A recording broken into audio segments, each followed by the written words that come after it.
Have you heard of the Talmud? Have you ever heard of the Talmud? Perhaps you're thinking, it sounds vaguely familiar, or maybe you're nodding along, saying, of course I know about it. Today, we're going to explore everything about this fascinating subject. Let's dive in. First, let's understand what Talmud means. The word derives from the Hebrew root meaning to teach or to study. In essence, it represents a vast repository of wisdom, containing teachings, lessons, and interpretations. Don't think of it as just a single book. It's an enormous literary work spanning over 12,000 pages. Imagine a web page that seems endless no matter how much you scroll. The Talmud was compiled after the Hebrew Bible, bringing together Jewish law, traditional customs, festivals, and various oral traditions and commentaries. Think of it as a comprehensive manual for Jewish life. After the Bible, the Talmud stands as the most important spiritual pillar. For the Jewish people, it encompasses not just religious guidance, but also legal regulations and case law. This makes it an invaluable resource for understanding both the lifestyle of ancient Jewish communities and their relationship with Christianity. It truly contains the entirety of Jewish civilization. There are two main versions of the Talmud: the Palestinian or Jerusalem Talmud, compiled around the late 4th century CE in Palestine, and the Babylonian Talmud, compiled around the 6th century CE in Mesopotamia. When people refer to the Talmud today, they usually mean the Babylonian Talmud, which holds greater authority. The Jewish people, the central figures of the Talmud story, have endured thousands of years of persecution and hardship, a history often described as one of suffering and tears. What enabled them to survive these trials and thrive as the remarkable people they are today? The answer lies in this spiritual wellspring called the Talmud. The wisdom contained within gave them the strength to persevere through unimaginable adversity. The Talmud represents the systematic compilation of research by countless scholars and rabbis over approximately 700 years. Starting from 200 BCE, wisdom and teachings passed down orally for nearly a millennium were finally recorded through their dedicated efforts. Rather than viewing the Talmud as absolute truth, it's more useful to approach it as precious literature from which we can draw wisdom for our own lives. When discussing the Talmud, we cannot overlook the crucial role of the rabbi. In Hebrew, rabbi means my master or my teacher, originally a respectful title for religious leaders. Today, it refers to teachers educated in Jewish seminaries who preside over religious ceremonies, make ritual decisions, and deliver sermons. For Jewish people, a rabbi serves as teacher, judge, and sometimes even parental figure. You can imagine their profound influence. Why is the Talmud such a remarkable document? It's not merely a book, but humanity's great heritage, a collection of stories passed down orally for 1,000 years, from 500 BCE to 500 CE, then compiled over decades by numerous scholars. This vast work continues to influence our lives today. It's called the treasury of 5,000 years of Jewish wisdom and knowledge, for good reason. Interestingly, the Talmud wasn't created by famous politicians, scientists, or philosophers. Instead, learned scholars gathered to weave together everything encompassing culture, religion, morality, and tradition. While not a legal code, it contains law. Though not a history book, it holds historical content despite not being a biographical dictionary. Countless individuals appear in its pages. It functions like a living encyclopedia. What is life? What is human dignity? What is happiness? And what is love? 5,000 years of Jewish intellectual property and spiritual nourishment are contained within this single work.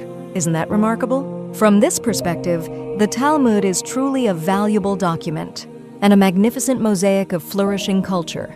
Many scholars argue that to understand Western civilization, one must first study the Talmud, tracing its roots back to the Hebrew Bible. The Talmud doesn't simply collect ancient Jewish thought, it complements and enriches biblical wisdom. Before the Talmud was compiled into written form, it was transmitted orally from teacher to student. This is why much of its content follows a question and answer format, similar to modern discussion-based learning. The scope is remarkably broad, with all subjects recorded in Hebrew or Aramaic. When transcribed, no punctuation or paragraph breaks were used, and there were no introductions or conclusions. a remarkably free-form structure that reveals the unique nature of ancient wisdom transmission. Due to its vast scope, the Jewish people worried that portions might be forgotten and gathered transmitters from various regions. Curiously, they deliberately excluded highly intelligent individuals. Why? They feared that brilliant minds might inadvertently inject their own opinions and distort the original content during transmission. This shows remarkable insight.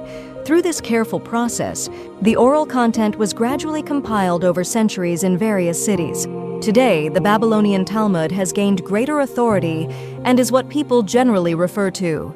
When they say the Talmud we're discussing isn't meant for casual reading, it's meant for study. As one author noted, "My young daughter often sees me studying the Talmud in the morning, and when she returns hours later, I've only managed to study about 15 words.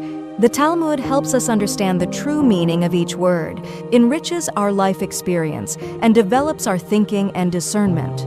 Many believe there's no better book for enhancing one's thinking ability and mental discipline. For Jewish people, the Talmud represents their very soul. During 2,000 years of dispersion and suffering across the globe, only the Talmud served as the spiritual pillar connecting them as one people. While not every modern Jew has studied the Talmud, most draw spiritual nourishment from it and seek their life principles within its pages. The Talmud has made Jews who they are, and just as Jews have preserved the Talmud has preserved the Jewish people. The word Talmud originally meant great study, or study of great learning and classics. Interestingly, even if you haven't read the Talmud, you're already a Talmudic scholar in a sense. Why? Because the last page of the Talmud is left blank for readers to record their own experiences. Jews sometimes call the Talmud the sea because it's endlessly vast, containing everything with depths that can never be fully known. But don't be intimidated by this breadth. The Talmud tells a story of two hungry men who entered a room after a long journey and saw a fruit basket hanging from the ceiling. One man said, "I'd like to eat that fruit, but it's hanging too high, it's impossible." He gave up. But the other man said, "I'm determined to get it. No matter how high it hangs, someone must have placed it there. If they could reach it, why can't I?" He found a ladder, climbed up, and retrieved the fruit. A wonderful metaphor, isn't it? No matter how excellent and profound the Talmud may be, it was created by people. What people have created, people can master.